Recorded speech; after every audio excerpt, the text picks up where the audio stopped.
Hello and welcome to this week's episode of the Edges and Sledges Cricket Podcast. This is DJ and I'll be your host for this week. And I'm joined by a very, very, very special guest this week. I've got Maxwell O'Dowd with me to talk about the knockout phase of the T20 World Cup, a World Cup he's actually played in, scored quite a lot of runs in, and most importantly, he's been my Dream 11 fantasy captain in one of the games and given me quite a lot of points. So, Max, welcome to the Edges and Sledges Cricket Podcast, man. Cheers, DJ. Good to be here, mate. Good to be here. No, it's super exciting for us. We've got an actual World Cupper in the house at the moment. We've done 200 episodes, and I don't think we've had someone who's actively involved in an ICC tournament on the show. So this is a first, which is the first. Yeah, super exciting. Obviously, we've covered up until the knockout stage of the T20 World Cup on last week's episode. So this week's episode is all going to be about the knockout stages. First of all, I'm going to ask you, and I'm going to commiserate with you because I think you were supporting the Kiwis today. And you've got two Aussie housemates, so I'm sorry about that. Housemates. Yeah, it's tough. It's tough being downstairs when you're supporting the Kiwis and you've got two Aussies who like to give it to you. So I mean, it's part of it. It was frustrating as anything, but it's all right. Awesome. And we'll get into the reasons why you support the Kiwis in the second bit of the show. But let's talk about these knockout games. Obviously, India, when Indian Cricket Podcasts were not involved, unfortunately. Yeah. But it was fine. We still watched the games just for the love of cricket, of course. The first semi-final. What a game that was. Pakistan, Australia. No, that was the second one. It was New Zealand, England. It was New Zealand, England. A fantastic game, wasn't it?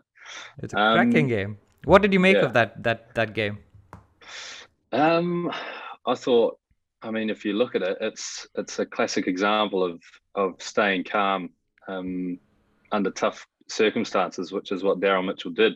And I mean, I've seen Daryl play for a long time now, and he's probably quite new to the international cricketing audience, but I'm not surprised to see him do so well. And I thought it was just awesome. A guy who can control the pace of his innings and then be there at the end to win it was pretty amazing. And especially against, England, who I thought were favourites, especially after the group stages, to win the whole thing, to pull off a performance like that was pretty special for sure. Absolutely. So England, for those of you who didn't watch that game, scored 166 for 4, which New Zealand chased with 6 balls remaining.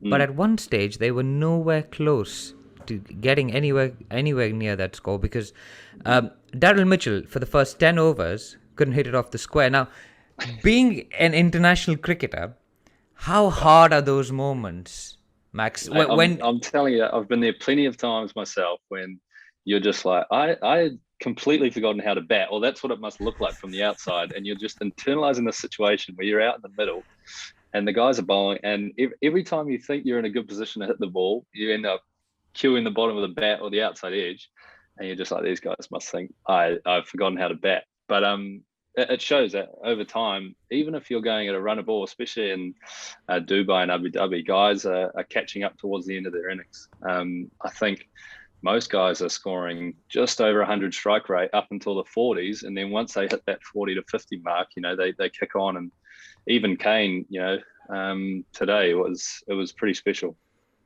Yeah, absolutely. And of course, when you're out of form, it feels like you can't get the ball away. It was the pressure was on. Of course, Jimmy Neesham came in and played a blinder of an innings. He's got 27 off 11. Neesham's got quite a bit of stick since the 2019 World Cup, poor guy. He thought of retiring after 2019. Really? He must have been mentally pretty tough. But for him to come out and play that innings, which frankly took some of the pressure off Daryl and allowed him to express himself more freely. I mean, he gave everything to that Absolutely. 27 of 11 and just brought them back. I think if you look at it, I mean, sometimes you just need a guy to stay in there, which is what Daryl did. And then you earn the right, I guess, to have a guy come in like what Jimmy did and just throw the kitchen sink at pretty much every ball. And if there's one guy in international cricket that can do that, it's Jimmy. And I think probably England missed a bit of a trick with where they wanted to bowl to him. I mean, I don't know Jimmy personally, but I know, I played with Logan, who plays with Jimmy in for Wellington in New Zealand. And he is very good at a specific thing, which is swing through the line of the ball, which is exactly what Chris Jordan gave him. So, yeah, I mean, phenomenal innings no matter what. And it's not like this is the first time he's done it. He's done it before. So fair play to him. And that's, I guess, what eventually won them the game. That little whatever burst that got him into a good position. Yeah, absolutely. And let's go back a little bit in that New Zealand innings. I mean, the English innings was good. You had Moeen Ali getting 51. You had David Malan stabilising, getting 41. Josh Butler didn't score too many. But New Zealand, when they started off, were 13 for 2. Now, as an Indian fan, I'm pressing the panic button by then. Because if the big man, Kane is back in the hut. You've got Guptill's gone. Williamson's gone. So, as an Indian fan, I'm thinking Rohit and Kohli are both back in. Right? So, I'm pressing the panic button at that stage. How much does it take for someone like a Daryl Mitchell to just stay calm, stay in the moment, get over his own lack of form and sort of toe ending it for one when he's swinging for all he's got?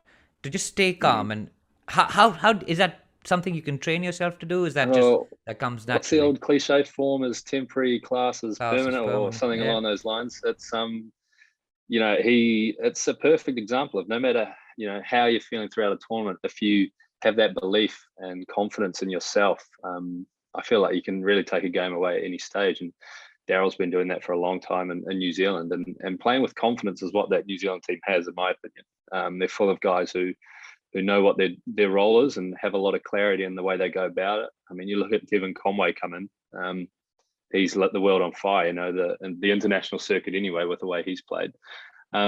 So I think having guys like that who just know what they need to do at certain situations, there's never a need to panic, because it's such a fast-paced game. If you can just take a step back and take a break, then all of a sudden you look at the bigger picture and you're not that far behind the ball game. It just takes one special over that can really turn the game on its head. So, yeah, fair play to the boys. Yeah, I have to say I was pretty emotional when New Zealand got over the line. You saw Jimmy Neesham just sitting there, just staring. He wasn't celebrating. It was such a great moment. Proper, business. Yeah, but I mean, are you a big believer in matchups, Max? Because Moeen Ali didn't bowl this game, and he's been one of England's better spinners. He didn't bowl a single ball in that New Zealand innings. Really? Wow. Okay. So in terms of matchups, I mean, if I look at it from what I've experienced is that I think as a bowling unit, we don't really look, to bowl specific bowlers at specific batsmen. That's just, I guess, the way the Netherlands go about it. And I can't really speak on other teams' behalf because I don't know.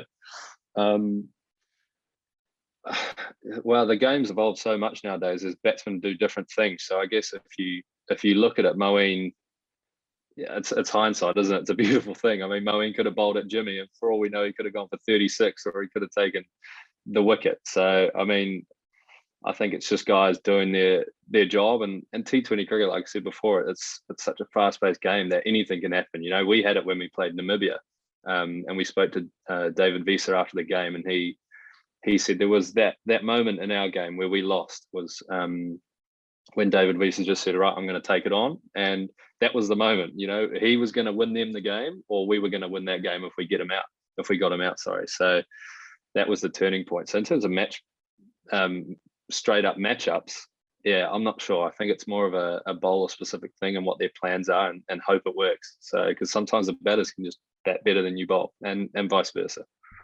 I guess the level you're playing at, you would always back yourself no matter what the bowler is. And similarly for a bowler, has got to back themselves to get any kind of batsman out, left hand, right hand, switch hitter, whatever they are. Absolutely. Well, I think if you're out there and you don't back yourself, there's no point, or you're probably not even going to make it that far. You got to have that pure belief and pure self-confidence that you're going to be able to get the job done. Because if you don't, it's most likely not going to happen. Absolutely. It was a fantastic game. England, obviously one of the big favourites, went out.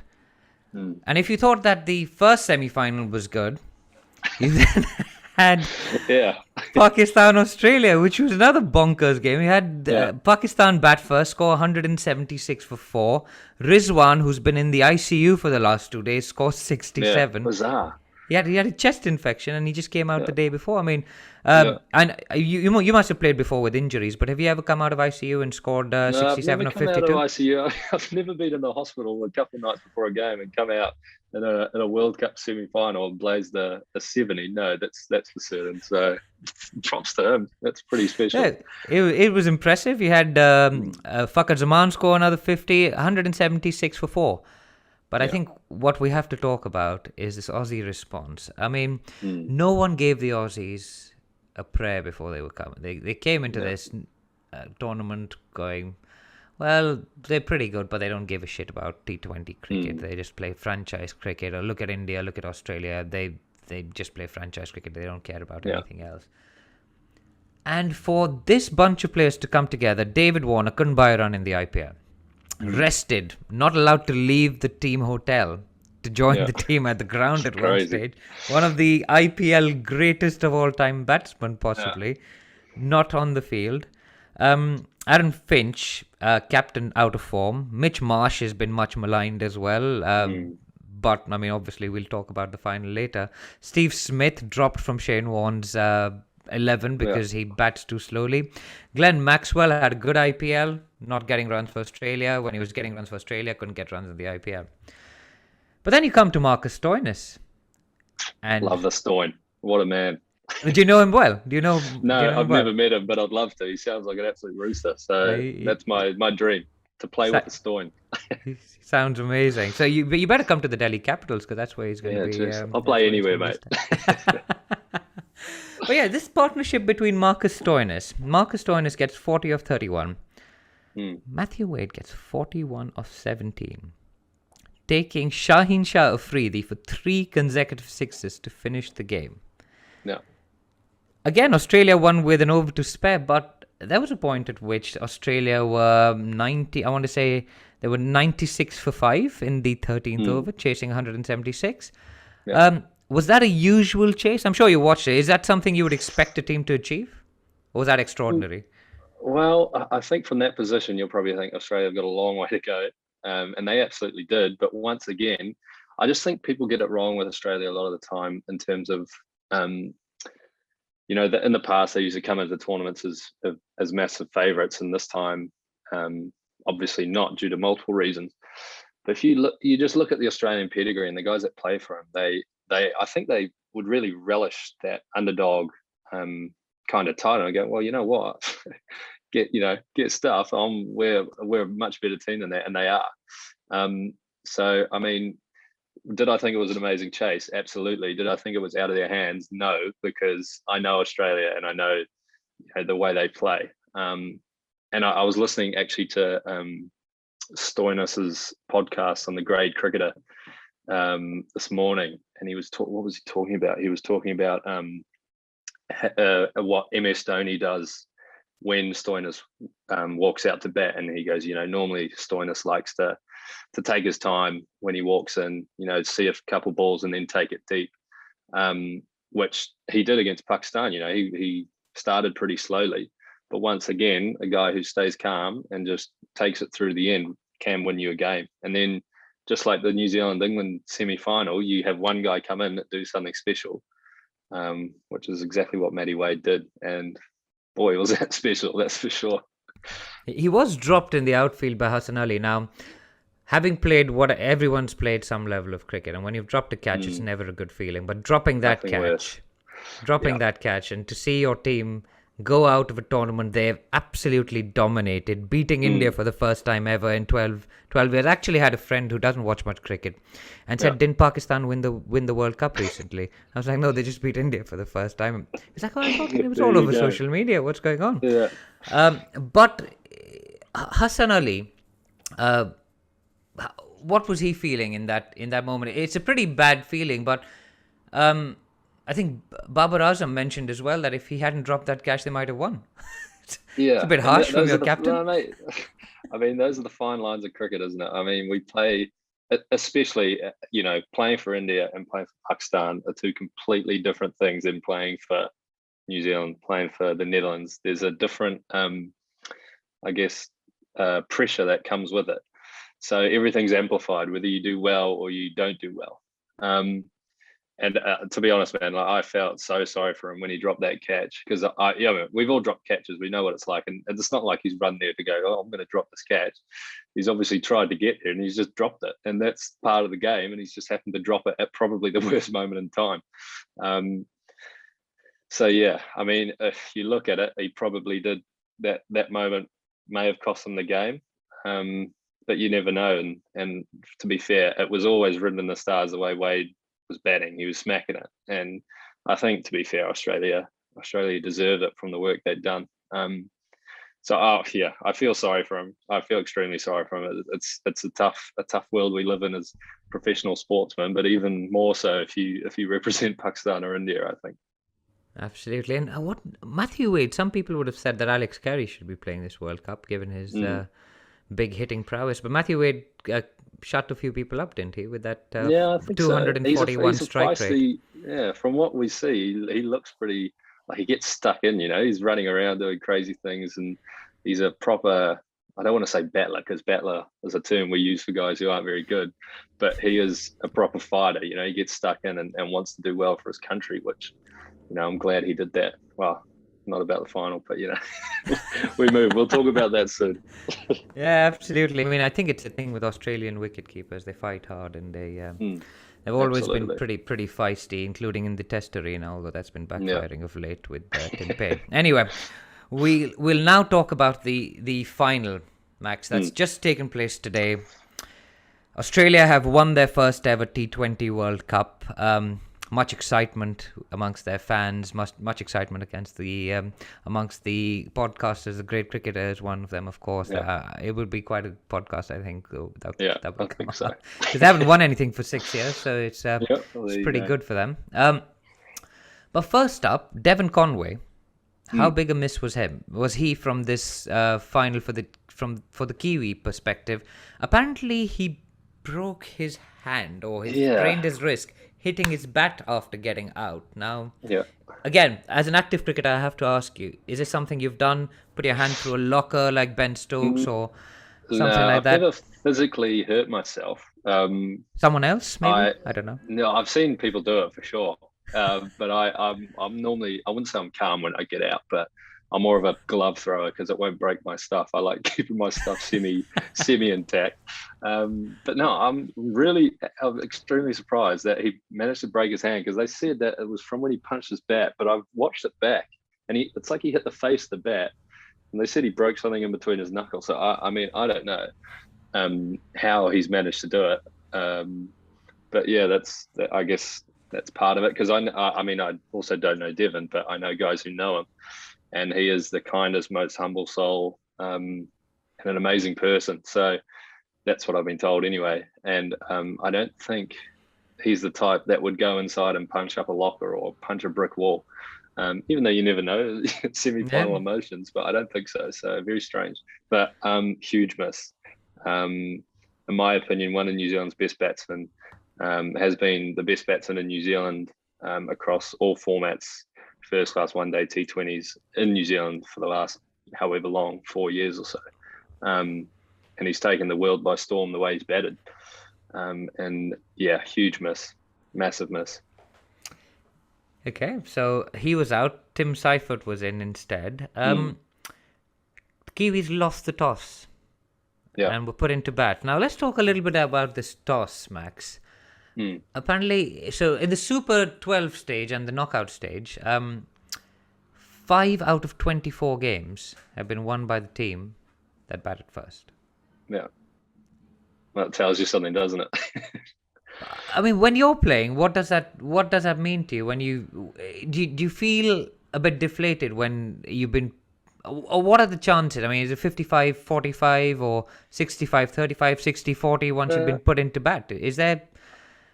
I mean, I don't think we look at it like that, because you can't, first of all. No, you shouldn't as well. I mean, no, you shouldn't. Yourself, and it's very, I've played cricket long enough to understand that, the toss obviously has an impact, but you just got to get on with it and play. But, our 3 games, we batted first every game and we lost every game. So I think it does, obviously in Dubai, it's a weird one, because, I mean, last time I played in the Dubai Stadium was the 2019 qualifiers. and we batted second in the final, and it was a night game. So, you could sense straight away the pace that was off the wicket was so much nicer. And even actually, as an opener, walking out to bat first in Abu Dhabi, and even in Sharjah, you could sense that it was a bit tacky off the wicket. It was almost like, because I think they leave the covers on overnight there because it's so hot the whole time that if they just take them off, it would just be a dust bowl. So they need a bit of moisture. So it's always a bit stoppy and hard to find your groove when you're opening the batting first, I've found. And then as soon as it kind of gets a bit later and there's a bit of a dew factor that comes on nicely. And I think that shows, 5 games have been won batting first out of 24, which is massive. And it wasn't much more in the first round either. I can't remember, but I think Bangladesh probably won a couple of games in the first round batting first. Sri Lanka won one game batting first, but I think they were 15 for 3 or something at one stage before Shanaka bailed them out. Yeah. But it seems like this has been a World Cup dictated by tosses, which it sort of takes a little bit for the fans of those teams that are batting first, a little bit out of it. But we don't want to dwell too much on it because New Zealand made a pretty good score. They made 172 for 4. Yeah. But as you said, it may have been a bit tacky, may have been coming on a bit slow. Daryl Mitchell went early. Guptill didn't really get off to the flyer that you expect him. A batsman like Martin Guptill's got 200 in ODI.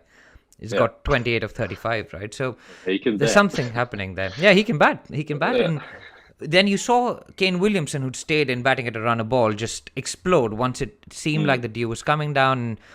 I mean, how good was that innings from Kane Williamson? And we've had a question in from one of our listeners. Is he the best all-format batter in the world at the moment?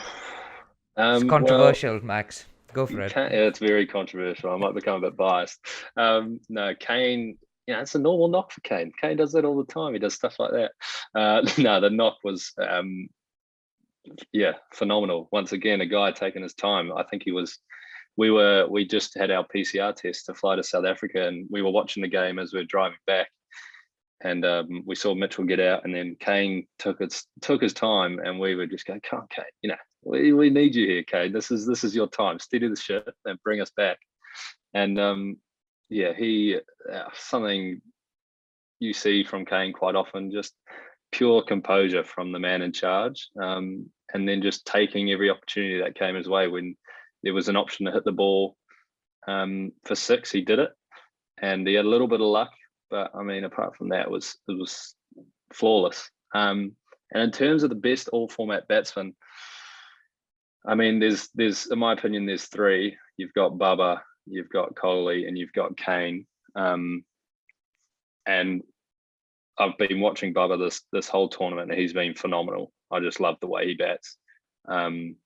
Kane, I think, just lacks a little bit of pace in T20s in terms of getting his innings going, whereas Bubba's, just flies. So in my opinion, I think it's Bubba, followed by Kane, followed by Kohli, which might upset a few people, but that's my opinion. It's your opinion. And Kane's clearly taking lessons from another pretty good all-format batsman, Rishabh Pant, hitting one-handed sixes. We're big fans of Pant on the show, but 85 of 48 was a pretty impressive innings. They ended up with Jimmy chipped in with a couple of big hits at the end, a nice 6 from Jimmy Neesham, and it was 172 for 4. But that chase from Australia, Warner getting 53. He seems to have hit some form. 3 sixes from Warner as well. Yeah. Skipper not doing much again, so non-playing captain Aaron Finch did well. But Mitch Marsh, the much maligned Mitch Marsh, the Bison. The Bison. There was a joke, I think, at one point in Australian cricket that there was always a Marsh brother in the Australian 11. There had to be a Marsh brother in the Australian 11 when they were losing a lot. Yeah. But I think that innings from Mitch Marsh just blew the New Zealand team away. It was. There were a few chances, a few fell just a little bit short. There was, I think, one from Glenn Phillips, one from Daryl Mitchell that sort of taken on the half volley. But that 77 of 50 is the match-winning innings right there. Easily, 100%. Yeah, powerful, strong, composed. Didn't look flustered at all in a big event like that. And yeah, he's copped a lot over the last few years from everyone, including myself. And I think he's pretty much over the last, this entire year, he's he's got that finger out and he's told you where to put it. So he has been phenomenal for Australia, even in Bangladesh, being the one lone guy to do well over there on pretty tough wickets.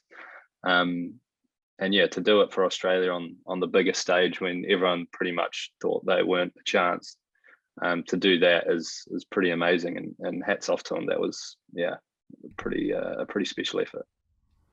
Right, and then of course Maxi came in. There were a few edged fours over the keeper's head, but 28 of 18. It was okay. It doesn't matter how he's going to go. You're just swinging. That's 0 or 100 with him, and I love that. It was great. It was great to watch. I mean, he wasn't holding back. He wasn't trying to finish this in the 19th or in the 20th over. He wanted it done as quickly as possible. Yeah, 100%. So it was great. But Max, I'm going to ask you a question on. Obviously, the Australians weren't fancied coming into this. All the teams that were fancied, 2 of them didn't even make it through the group stages, the West Indies and India.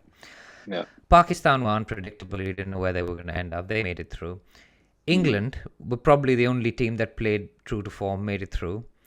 But Australia, no one would have given them a shot at winning this. How have they managed to... And New Zealand, of course, some people would have picked them as semi-finalists because they're plucky and they overachieved. Whether that's right or wrong anymore, because they seem to make every knockout game possible and knock India out as well. In this case, twice, once by beating them and then beating Afghanistan as well. Tough school. But what does it take to win world tournaments? Because, I mean, we've got a lot of Indian listeners who would love to know your answer to this. What does it take to win a world tournament? I'd love to know, because I've never won a world tournament. But I guess speaking to guys who have, it's always comes down to peaking at the right time, which I think Australia have done to perfection. Beating South Africa first game, having a stinker against England, and then slowly, progressively, just getting better and better and better at the business end of the tournament, which is what I think the era of Ricky Ponting, Gilchrist, Hayden, those guys used to do as well. I remember watching loads of documentary on those guys. They would have a terrible lead up into a tournament, or they slowly just know they're not where they need to be, but over time they get that flow going, and then when it really matters, they show up. So I think that's the key. And just like any other, it's having confidence and understanding about what you're trying to achieve. And for them, it just worked out perfectly. So, yeah, I hate to say it, but fair play to the Aussies. They were good.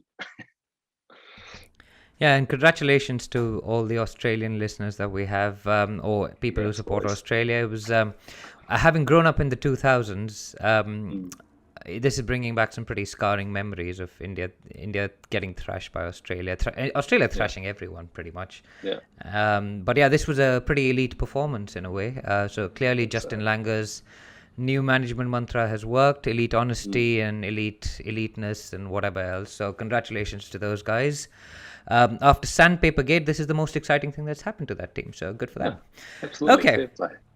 Okay. So Max, thank you for that wrap on the knockout part of the T20 World Cup. We are going to go into a short break, and we're going to be coming back to talk all about your career, not only as a cricketer, but as a resident DJ as well. So I can't wait to hear all about that. So don't go anywhere. We will be right back after this break. Welcome back from that break, and you are still listening to the Edges and Sledges Cricket Podcast with the Dutch cricketer, Max O'Dowd. Max, let's talk about you now. We've talked about the cricket that's gone on, but that's not relevant anymore. So let's talk about you. Tell us the Max O'Dowd story. You were born in New Zealand. You grew up in the Netherlands. You're playing cricket for the Netherlands. You've just played an ICC T20 World Cup. Exciting times for Max. Yeah, extremely exciting. So, no, long story. I was born in New Zealand, and then moved to the Netherlands when I was about 5 years old. So my father is a Kiwi, my mother is Dutch, and my dad used to play cricket for Auckland and Northern Districts in New Zealand, and then did a stint playing cricket in the Netherlands, and that's where I met my mum. And then I appeared, and my sister as well. And then we moved to the Netherlands when I was about 5 years old, and I pretty much spent my whole childhood from about 5 to 12 or 13 it was, growing up in the Netherlands. And I guess learned a lot of my basic cricket skills over there, playing cricket at my local club, Hasan Ali, and playing for the Dutch under 12s and under 11s, with the likes of Vivian Kingma, Paul van Meeker, all these guys who currently are playing for the national team. And then when I was 13, we packed up and left back to New Zealand, where I went to high school there, and played for Auckland throughout my teenage years. And around 19, 18, I went back to the Netherlands. Went back to the UK, and always stayed in contact with the Dutch boys and the high performance manager. And they obviously knew what I'd been doing in New Zealand, and I guess were interested to get me involved. And I played a bit of Netherlands under 19s, which led to Netherlands A cricket, which then all within probably the space of about 6 months, I was playing for the first team at the 2015 World Cup qualifiers in Ireland and Scotland. So I'd gone from playing a bit of club cricket in England to all of a sudden playing against Afghanistan, Ireland in this World Cup qualifier. So it all happened pretty quick. And that was, I'm 27 now, so about 8 years ago, where it just gone on a bit of a roll. And here we are, just finished from a World Cup and ready to go to South Africa. And when you say you got on a bit of a roll, you are one of two people to have scored 3 half centuries in your first 3 ODIs. Do you know that? Yeah, it's a pretty cool stat. Yeah, I did see that actually I think it was a year ago. Yeah, no, that was it was pretty cool. I made my ODI debut against Zimbabwe. I think that's probably one of my most memorable innings to date, was that first ODI game, because it was against a full member. My dad was there to watch, and more importantly, I managed to bat through the whole innings and win the game. And then obviously the next game I did well again, and then Scotland managed to score runs again. So, and I think that there was about a year and a half gap in between my second ODI and my third ODI. So it's not like I went back to back to back in quick succession. It was a bit of a break in between, but more ODI cricket coming up, which is very exciting. And do you know who the other person is? Who's Tom got Cooper. That is right. That is there's right. 2 Dutchies, and there's one more. He's an Indian guy, but I think it's a little bit old. I remember Cricinfo put it on Instagram, but so Navjot Singh Sidhu has hit half centuries in his first 3 ODI innings, but he didn't bat in one of the matches. So right, okay. Tom and you are the only ones that hold that record. Well, I'll take that. That's a cool record. That is very cool. But talk us through the experience of playing for your country, playing for the Netherlands. There's a lot of discussion around whether you should have associate members playing ICC games. Does it lead to one-sided matches? Of course, you saw India playing Namibia and Scotland. But as a player for one of those nations, how big is it when you come up against a Virat Kohli or a Babar Azam or a Steve Smith or even a Rashid Khan, who's a superstar in his own right? Yeah, it's amazing. But I think, in order to become better, you have to play those teams, and playing cricket against the highest caliber of nations is really the only way we're going to get better. And thankfully, the Netherlands, we're very lucky, because we, in 2017, won the World Cricket League 2, which has now put us into the ODI Super League. And we've only played 3 games, and we won 2, lost 1 against Ireland. And now we play South Africa. Then we fly to New Zealand later, or early next year, and we play Afghanistan. And then we play next year England, Pakistan, and the West Indies all in one summer. And for us, this is, invaluable, because that's the kind of cricket we want to be playing. And if we want to get to that elite level, which I personally think we are capable of, we have to play more cricket. So yeah, it's a mixture of both, I guess, amazement when you come up against those guys, seeing like a Kohli or a Bumrah who you've watched on TV for so long. It's inspiring. But it's also trying to take that away and understand that they're just another batsman or they're just another bowler, and you're just going to have to see it as that, because if you play the man, I think you're going to get yourself in trouble more than if you just go, all right, let's get stuck in the contest. And so did you feel that this World Cup was more of a World Cup rather than a elite tournament where you had 10 nations playing each other, whatever, 9 games that we had in 2019, right? You had people from all over the world. Like the Football World Cup is a World Cup. Yeah, 32 teams that come from all over the world. Did this one feel more like it when you were in the UAE? I mean, a little bit. I still feel there's a little bit of this judgment around the first round where people who aren't as educated on it still call it a qualifier, which which finished last year or the year before. Yeah, well, finished in 2019. So we won the World Cup qualifiers in Dubai in 2019, and then we had to wait 2 years until we could play again to play, the first round of the World Cup. So were these the 2020 qualifiers or the 2021 qualifiers that you played in 2019? So the 2019 World Cup qualifiers were meant for the Australia 2020 World Cup, but obviously due to COVID, we've done the full switch. They were just used for this. Yeah, because I've actually been to. I went to the 2016 World Cup in India, T20 World Cup. I didn't play, but I was there. So that was a very cool experience. But I was actually really looking forward to going to Australia for the 2020 World Cup, because it would have been close to New Zealand and my family and stuff would have been there, but obviously they switched it over. So I mean, it did feel like a World Cup. It was a pretty quick exit and pretty disappointing for sure. But I think the gap, although it may not have looked like it, and the way we performed probably didn't showcase our true talent, the gap between, I think, certain nations, especially in T20 cricket, is getting smaller and smaller.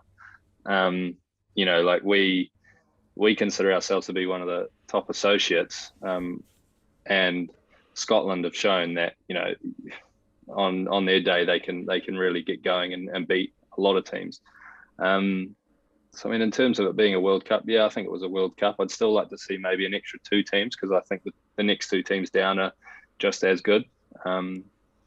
So yeah, I mean, it's tough, and I just think the more teams the better, because that's the way you're going to grow the sport. And I guess whatever the ICC's vision is, whether it's to grow the sport worldwide or keep it compact, I don't know, but I think it should be a bit bigger than what it is for sure. Yeah, my view is I absolutely love the first round. I mean, you saw even teams like Oman were super competitive. You had people scoring lots of runs. Bilal was taking wickets. You had Jatinder Singh scoring runs. It was exciting. It was, and I think I remember making the comment saying we should be looking beyond Australia, New Zealand, England for the IPL, because we cover the IPL extensively. Like, look at the amount of talent that you've got in this first round. There's plenty of talent, and you see guys who get that opportunity, like a Sandeep, a Rashid Khan, Tim David, for example. These are the kind of guys where the difference in skills isn't actually that. It's not that big, but it's just having the confidence to go up against the best guys in the world consistently. Because I'm sure most professional cricketers will tell you that 85% of the game is mental, and it's 85% of it is having confidence in yourself. And I don't understand how you're supposed to gain confidence from, firstly, hardly playing, and secondly, playing against the same guys, who are considered the same level as you below the top nations. Obviously, I'm not talking about bottom rank versus top rank, because that would blow out. But, where we are, or around that kind of threshold, playing more against the top nations. Because you learn off them, and you gain invaluable experience, and you gain confidence. Because if you score runs against India, or you score runs against Pakistan, you're like, oh well, these guys are supposed to be the best players in the world. If I can do well against them, I can do well against anyone. And then you're on a roll and you go. So yeah. And you guys have beaten England once, haven't you? Back in we've beaten them. I think we've got a 100% win record against England in World Cups, to be honest. I mean, don't quote me on that, but we beat them. Well, I've never beaten England. Let's just set that record straight. But we beat them in the the opening T20 World Cup. This is Stuart Broad moment, isn't it? Where he's rolling past the stumps. Iconic. Yeah. And then we beat them in Bangladesh in 2014. I wasn't there either, but so we're two from. I think we're 2 from 2, to be honest with you. But the So we Netherlands got have an incredible record. I remember watching a chase of you guys made 90 in about 6 overs. Mr. Myberg went yeah, ballistic that was phenomenal. That was against against Ireland. Ireland. Yeah, So we to needed to it get was a into net run the rate. Yeah, to get into main draw.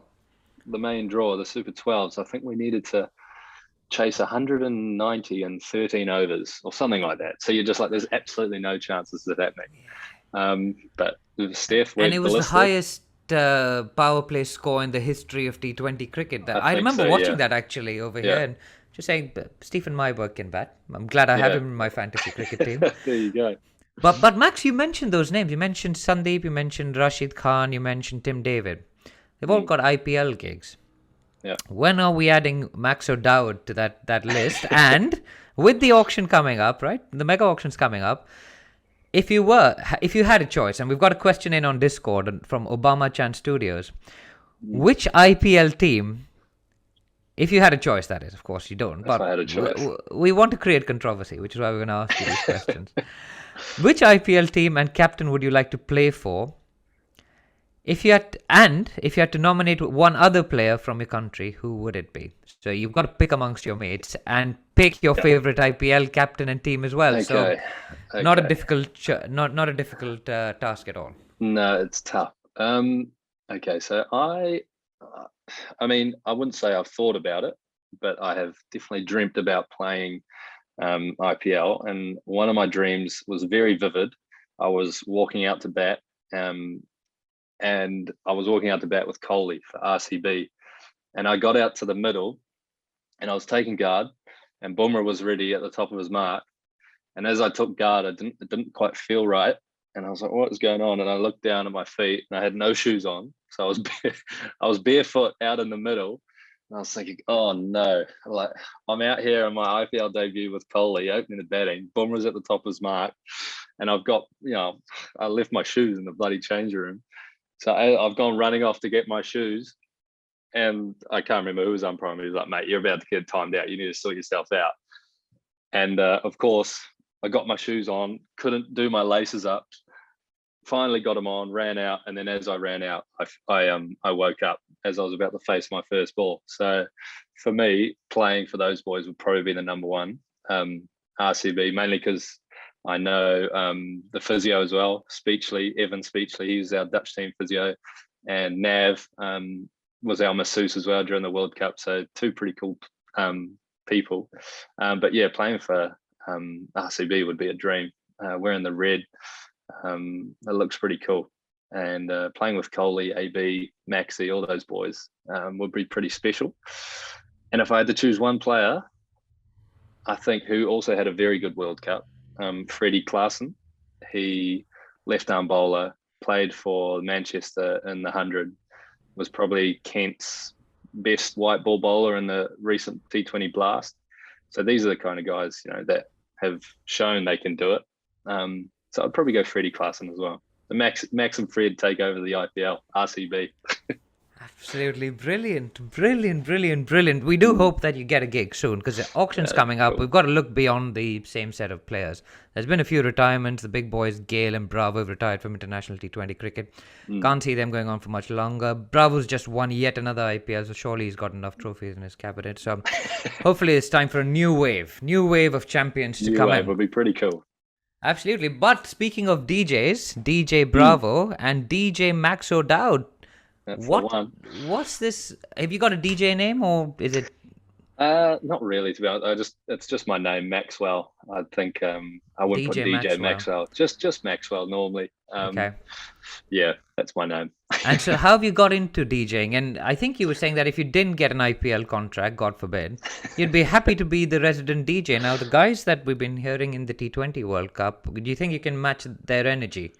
Yeah, I'd have to try because their energy was pretty high. It was intense. Pretty loud when you're batting.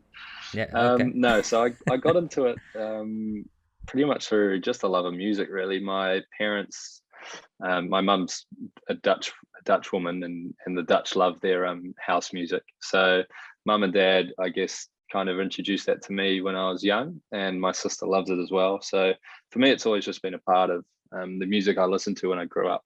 So when we'd go on trips, it was Groove Armada, Carl Cox, all these guys that I used to listen to. And for me, DJing, I always used to watch it on YouTube, I think, when I was young, and I used to really enjoy the complexity behind what they were doing and thought it was quite cool.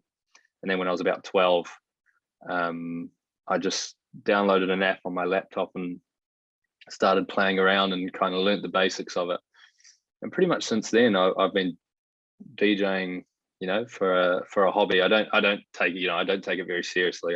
People always ask me, oh, when you retire, are you going to be a DJ? I'm like, absolutely not. There's no chance, because it's pretty time consuming and draining, and I can't do a 11 p.m. till 3 a.m. thing every weekend. It's not the most healthy lifestyle. But no, I love doing it, and just being able to play for mates and play for myself is pretty fun.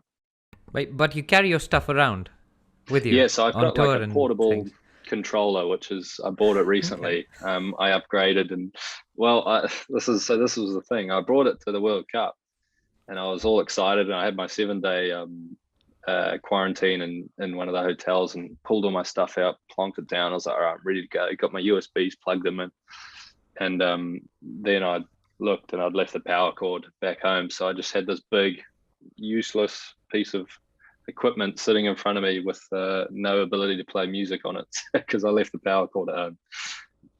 Wow. Well done. Terrible. Well yeah, wasn't my best moment.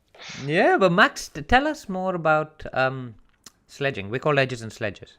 Yeah. You've played cricket to the highest level now, so you must have come across some pretty good sledges, whether it was in the Netherlands, whether it was in New Zealand, in Auckland, or you've got a good sledging story or two that you can give our listeners, because we love a good sledging story. Because the edges are fine, but the sledges are more fun. All right. Okay. So I'll have a think, but I've been growing my hair out, right, for a little bit now, and the normal one I get is, why is a woman playing this cricket? Especially against Zimbabwe, they come at me pretty hard for my hair, and I can take it. It's fine. It's a long process. So I'm trying to think. I've had maybe, I wouldn't say it was a sledge, but it worked massively in my favor. And I don't really like to tell the story because it sounds like I'm being arrogant, but at my club back in Auckland, when I was playing there, we had it was a grudge match. So it was a rival team, East Coast Bays versus my team, Takapuna. And it was a 2-day game. So it's the end of the day, and I'm on strike, and I've just got to survive. I'm kind of just got to survive. But at the far end, hitting away from one of the ends, there's a tennis court, and it's quite far away. There's a big, like, netball, basketball, tennis court kind of arena. There's like 10 courts or whatever, and we have a tennis court honors board in our change room. So if you hit it onto the tennis courts, you get your name on the honors board. And I got asked last over. One of the boys was like, Max, I know you've got it in you to hit this tennis court. I'm like, mate, I got to just survive. I'm not going to do something that stupid. He's like, mate, if you don't do it, you're a disgrace. You talk about being this big guy, going to hit these big balls. Show me. And I was like, And then he goes, mate, all right, there's a crate of beers on the line. If you can hit this last ball again for 6 into the tennis court. I was like, a crate of beers. All right, let's go. Let's go. And this guy, everyone's around the bat. So I was like, okay, I just got to make sure I hit it half decent. And if I hit it half decent, then I'll be fine. Thank God he just put it right in the slot, half volley length. I hit it 6 tennis courts, turned around and said, thanks, mate. I'll have those crate of beers after the game. There we are, just like that. I'll let you know, Max, too aggressive. That RCB is owned by Diageo, which is a drinks company. So there's a few crates of beer at the end of that rainbow. Beautiful, beautiful. It's all fitting together nicely. But Max, it has been an absolute pleasure to have you on the Edges and Sledges Cricket Podcast. Thank you for making the time. I know you're busy. You're off to South Africa. All the very best for that tour. It's going to be massive for you guys, right? Like, good luck. Good luck. Absolutely. It's a very important game. This is 3 ODIs. Huge. Yeah, best of luck. Hope you score tons of runs and take lots of catches, and you guys have lots of success. So all the very best. Thank you again for joining us on the Edges and Sledges Cricket Podcast, and we hope to have you back very soon. Any messages you want to give your fans? No, thank you very much for having me.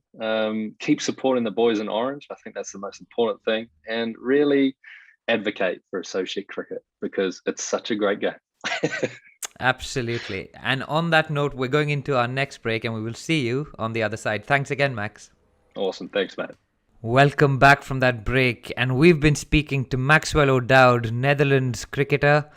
But Ashwin, we are an Indian cricket podcast, man. And the calendar for this Indian cricket team is such that it's 3 days from now that we will be playing what are now the runners-up in the T20 World Cup in another T20 series. Ashwin, firstly, let's talk a little bit about this calendar. Is it a bit mad for the Kiwis to have just played this final and 3 days later be playing India? I mean, it's nuts. I haven't even thought about... it's insane, right? Like November 17th, it's the 14th at the day we're recording this, which is the final. By the time you're listening Happy Children's Day. Happy Children's Day. It's probably the 15th or 16th by the time you're listening to this, which means on the 17th, we have a match at Jaipur. And it's just bizarre. It's non-stop for these guys, right? Like, I love cricket. I'm so excited it's going to be on. We'll get to watch it. But I feel for them, man. That's just tough. So anyway, we'll see. But it's hard. Really tough sledding.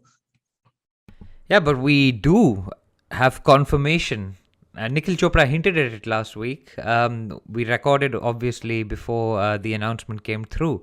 We do have confirmation that Rohit Sharma will be our new T20 captain. Whether it's a permanent appointment or whether it's a temporary stopgap appointment isn't yet clear. We do have KL Rahul, who will be his deputy as well. But Ashwin, talk me through this squad. Varun Chakravarti, who Varun and I spoke about last week, brought in as a messiah for this World T20 the T20 World Cup, and has now been kicked out. Was it the T20 World Cup or the coin toss World Cup?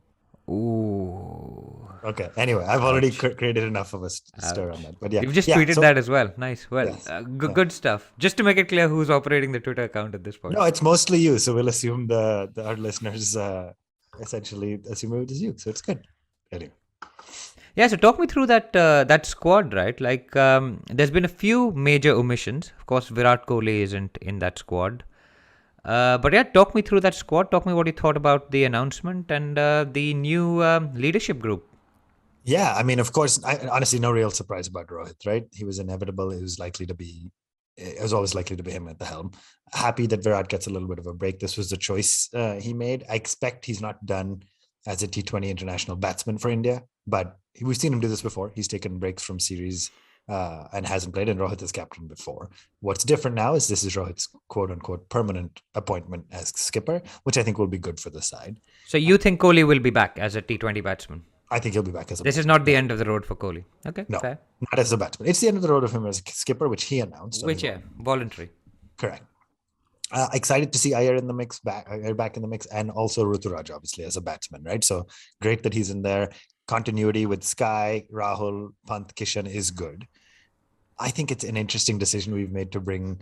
We've also rested Jadeja, and I don't know if that was him. Is that injury or rest? I'm not sure, DJ, if you're familiar with what happened with Jadeja, but maybe I think he's rested. I think he's had a hard work, which makes sense, right? You have a like for like almost in Akshar Patel, especially in Indian conditions. Yeah. And he plays Jadeja is like Kohli, a 3-format player for us, so it makes sense. Great to see Venkatesh Iyer included. Just like we've talked in about the main squad, not as a net bowler. No, in the main squad. Interesting, huh? Because that didn't make a lot of news because he was already there in Dubai. But correct, he's now officially part of the squad. And I think he'll get a game. I think he gives options, right? He just is a massive hitter, just consistent with the ball, at least for KKR. Bats lefty, which gives us some variety. So honestly, if you have Pant, Kishan, Iyer, then you can have Pant, Kishan and Venkatesh Iyer. Then you can have Rohit, Ruturaj or Sky and Shreyas Iyer, and you've got 3 lefties, 3 righties, and and Rahul, of course. So it gives you lots of options. So interesting and good good inclusion, and just a sign that the IPL results are taken seriously, which is awesome. And then from the bowling standpoint, honestly, the wild card. So obviously rested Bumrah, rested Shami, brought in Avesh Khan as a quick, which is good. Brought back Deepak Chahar, who's been a pretty solid mainstay in the T20 squad, and Siraj is playing. So 2 interesting inclusions, Avesh and Harshal. the local Indian bowlers who had the best IPL. So again, fairly consistently, you're seeing selectors said, "Hey, let's go off of form and let's go off of recency with the IPL." But the one I'll talk about is Yuzvendra Chahal, and and our listeners know I was gutted that he got left out of the World Cup. Understandable based on the track record he had pre-IPL. And then when he had a phenomenal IPL, we thought, okay, maybe he'll get included, at least as a standby or a reserve. And he didn't. So a little disappointing that we took Varun to the World Cup. Chakravarti didn't do well. And now we've just brought back Chahal. I mean, Chahal is a class bowler. He's a match winner for India, for RCB, and has been forever. So I was disappointed that he missed out on the World Cup. Obviously, what's happened has happened, but excited to see him back in the side. So that's my rundown of the squad. Yeah, and what is the thinking behind that? Because Harshal Patel has made it as well, as you said. Good to see IPL results being taken into account. Avesh had a very good IPL as well, so I think he was the second highest wicket taker, so he's obviously made it in. But what is the thinking behind this squad? Because it can't be aimless anymore. It can't just be like trying out players constantly. You need to have a plan, right? You should try and have a plan, try and work towards that 2022 World Cup in Australia, which is now the next target for this team. So, what is the plan and thinking behind this squad? Is this a squad that's been put together to fill in for players that are resting, or are these players that have a serious shot at making the flight to Australia in 2022 to play what would have been the 2020 World Cup, right? So the 2021. Oh yeah, you're right. Yeah. Oh my gosh, it's the 2020 World Cup that's played in 2020. The 2020.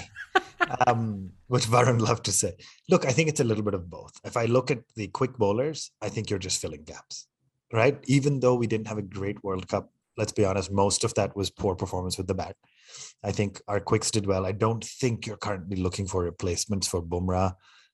Maybe there's one slot in, but if you go past Bumrah, you go Bhuvi, Shami, and then you go to Siraj, and then you go to Deepak Chahar. So do I really think Avesh and Harshal have a long-term shot? Probably not. That's just my 2 cents. So as I think about your question, I don't think they're looking to proactively replace the quicks. And honestly, all three formats, our quicks have been phenomenal over the past few years. So I'm not looking to replace them.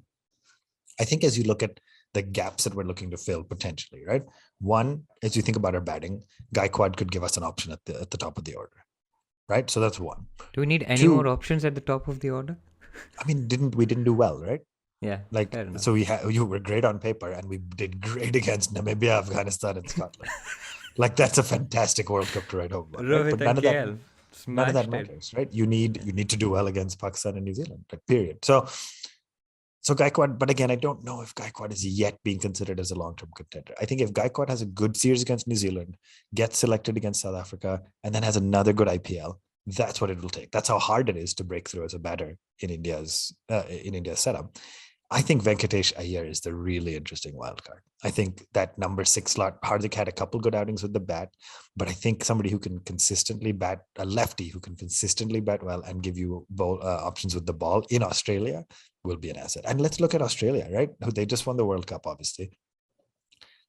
Part of it was 8 batting options and 6 or 7 bowling options, right? So Finch just had options. So on one day when the top order fails, Maxi came good. Mitchell Marsh came good in the final. So it's just having options of people who step up, and I think Venkatesh Iyer gives you that. So a little bit of a mix. I think a little bit of both. And where is Hardik Pandya in all of this? He isn't in this T20I squad. I don't. Is he playing in the India A squad? I didn't even see that. I don't think they would play Hardik Pandya in the India A squad that was selected. No, I don't think he is. Just have a look, but I don't think he's in it. He's not in the Test squad either, which we'll come to a bit later. Yeah. So he's not. What's up with Hardik Pandya? A great question. I don't know. I don't know what the plan is. He's obviously a class cricketer who's worked very, very hard and a great batsman.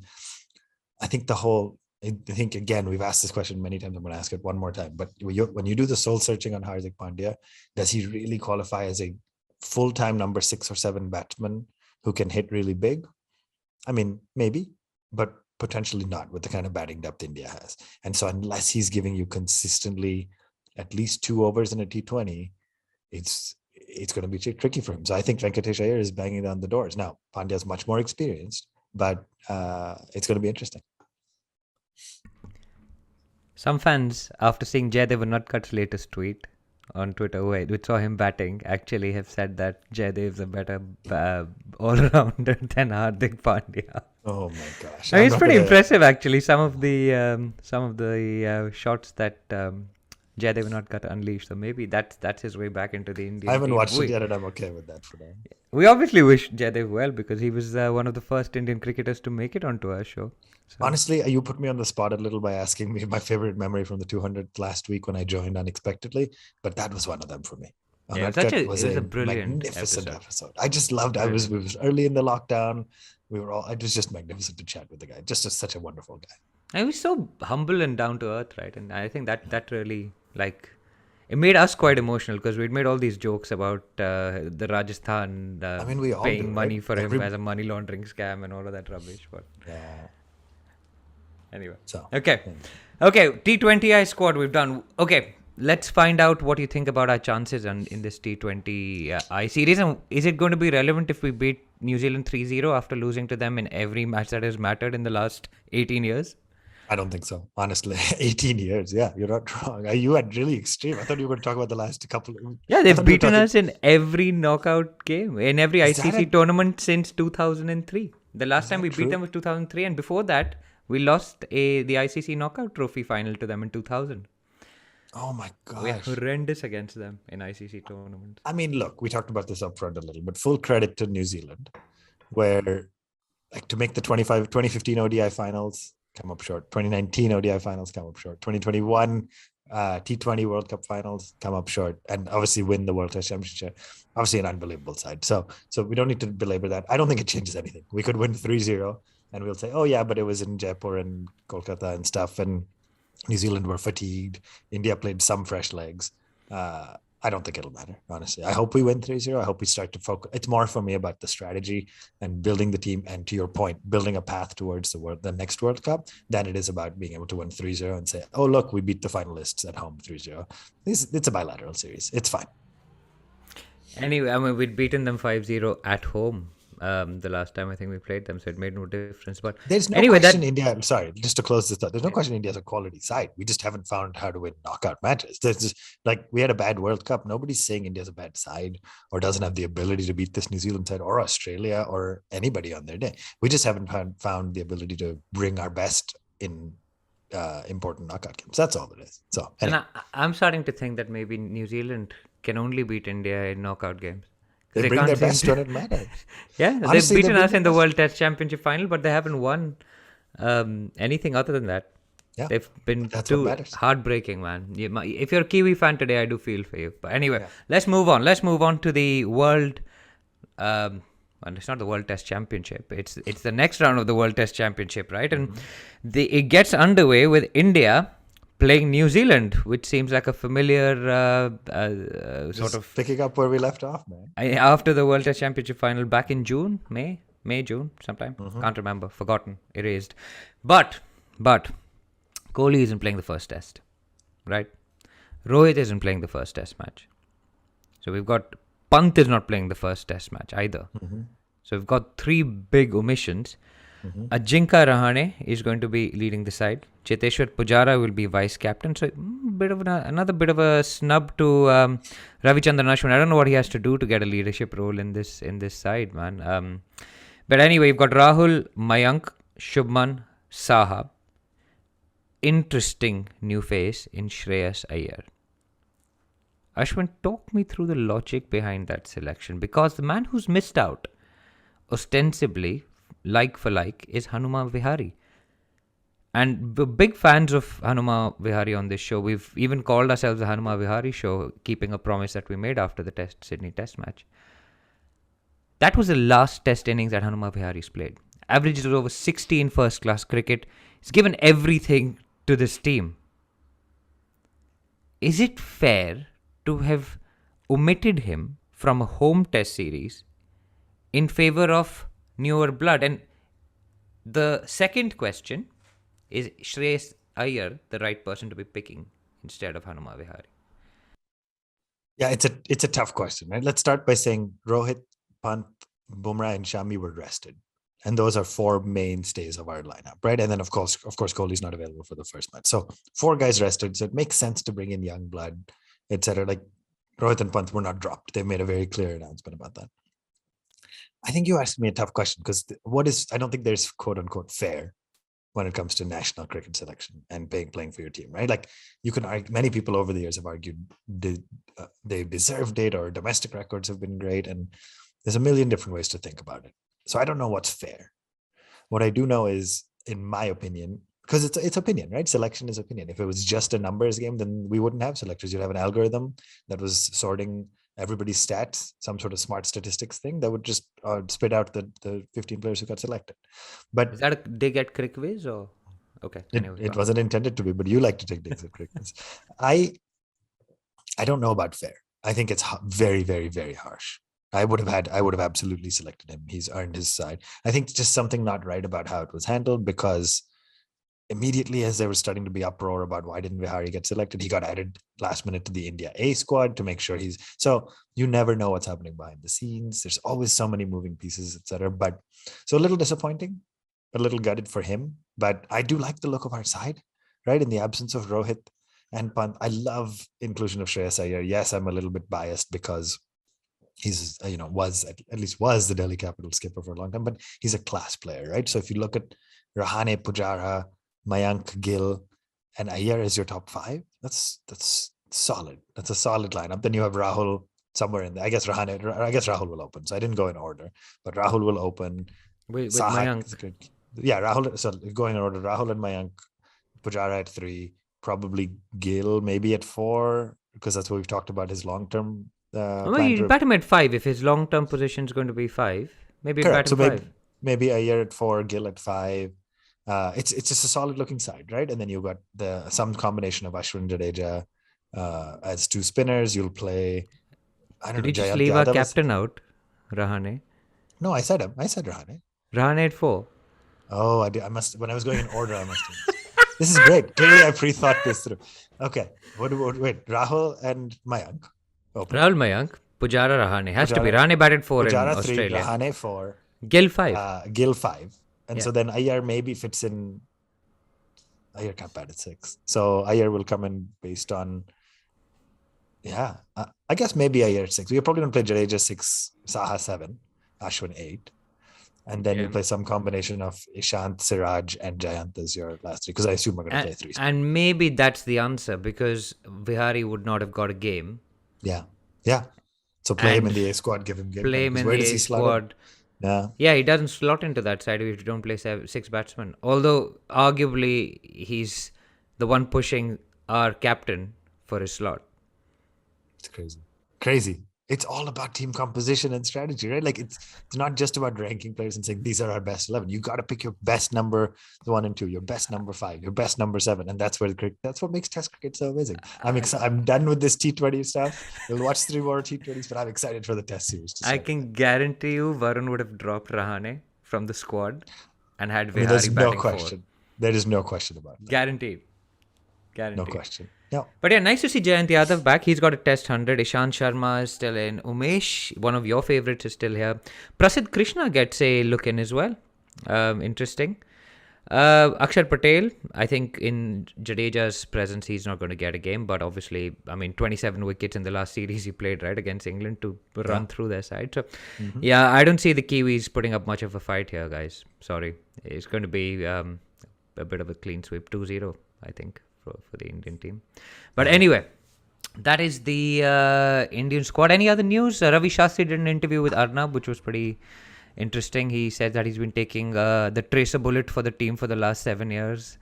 And do we think he'll be back in the comp box soon? I would love that. They're saying that he wants to be back in the chair to judge people who are judging him, is what he said.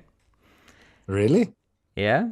That's a good line. I missed that. Yeah, Shastri is a good commentator. If you think back to all the the commentary while the iconic Indian moments have taken place, Sachin Tendulkar 200, who was on commentary? Ravi Shastri. Srishant takes it, who was on commentary? Dhoni finishes it in style. Yeah, it's all these iconic moments. It's Ravi Shastri. And he's the voice of Indian cricket. Yes, he will be back and lots more to come. Yeah, but so Rahul Dravid is taken over from him. So this is going to be his first assignment in charge. That'll be interesting. And that is the show. Ashwin, anything else to talk about, or any other That's news it, that man. we've It's been a got to cover? great World Cup. It's been lots of good. It's the warm-up World Cup. Let's be honest, boss. The real Yeah. one is next year. This I is. mean, I mean, Australia if is you're world only champion for a year, who cares?